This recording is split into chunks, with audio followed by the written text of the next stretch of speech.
Welcome to Jets This Week. I'm Gary Lawless. This is Ed Tait.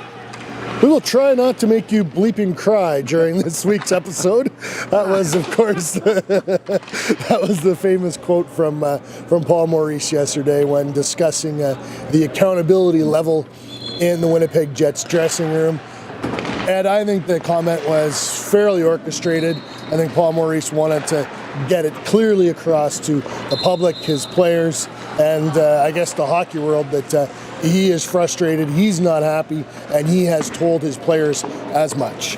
Yeah, I'm not so sure about the orchestrated part, but I believe what you're saying when you talk about trying to get a message across. And there's an awful lot of frustration here. People will say it's early in the year, we're only 5 games in, but the way they're playing isn't very good hockey right now.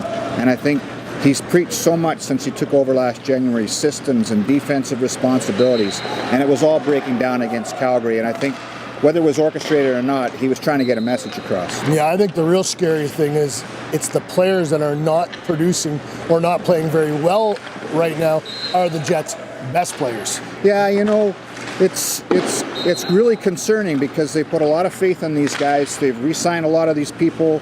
They didn't make a whole lot of changes, and yet here we are again, and it seems like a broken record. But the message we're getting out of the locker room is, we've got to be more upbeat when we get down, handling adversity. Well, we've been hearing that for 3 years now.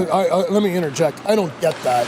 They said we lose confidence during games. These are professional athletes, and these aren't a bunch of 19-year-olds anymore. These are guys with 300-400 games in the National Hockey League. Like, the time for that is over. That's kid stuff. That is what you expect from a high school hockey team or a peewee hockey team, not from a National Hockey League team. That just has to be eliminated. And if this group can't do that themselves, then, and I know it's early, it's the 5-game mark, but at some point in time, Kevin Cheveldayoff, and I've supported his draft and develop plan, but if the guys you're drafting and develop can't win, you have to trade them, and he will have to make some moves. Well, that's what's interesting about this. So what changes tonight if they beat Carolina? Does that really solve everything? Look, we're talking about a 3 and a 3.5 year problem with this team. It's dating back to the Atlanta days even.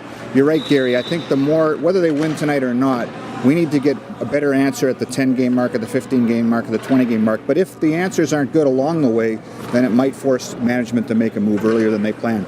It might be time for a new tune from the Atlanta Rhythm section. I'm Gary Lawless. That's Ed Tait. And this is Jets This Week. Hopefully you laughed. Leave the crying to us.